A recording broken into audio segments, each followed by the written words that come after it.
Le commerce électronique se porte-t-il bien au Cameroun après la fermeture de l'une des plus importantes plateformes de e-commerce, Jumia, sur la destruction de plus de 1000 emplois directs et indirects, une situation qui, selon des experts, peut s'expliquer par une méconnaissance du contexte socio-économique camerounais et des dysfonctionnements dans les stratégies de vente sur les plateformes de commerce électronique au Cameroun. Explication avec Farel Bounia et Sylvestre Zangaou. C'était durant une bonne période, l'une des plateformes digitales les plus en vue dans le e-commerce au Cameroun. Mais désormais, il faut parler de Jumia au passé. L'entreprise a fermé ses portes, après Afrimarket et bien d'autres. Le e-commerce se heurte-t-il à certaines réalités dans le pays? Les experts dans le domaine apportent des réponses. Je dirais que c'est un modèle économique non contextualisé. Donc, en réalité, ce qui se passe, c'est que le e-commerce est un truc normalement qui marche même au Cameroun. Mais ce qui se passe, c'est quoi? C'est que les entreprises qui sont spécialisées dans le e-commerce, comme je préfère ne pas citer les noms, n'ont pas su contextualiser leur modèle. Je prends un exemple.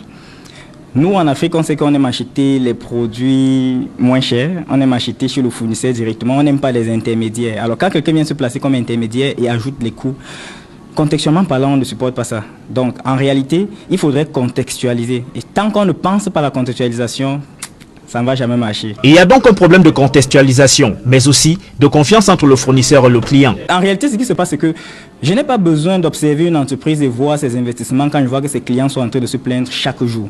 Quand je vois que les clients se plaignent, c'est le cœur de tes opérations et de ce pourquoi tu vis. Si les clients se plaignent et passent le temps à se plaindre continuellement, tôt ou tard, tu vas chuter.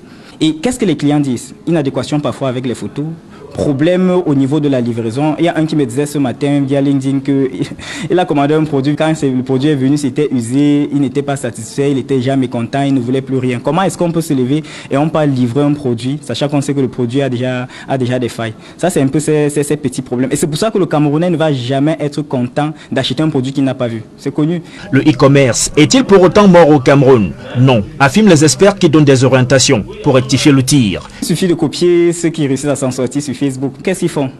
Ils mettent leurs produits en ligne. Quand ça t'intéresse, ils viennent te livrer chez toi.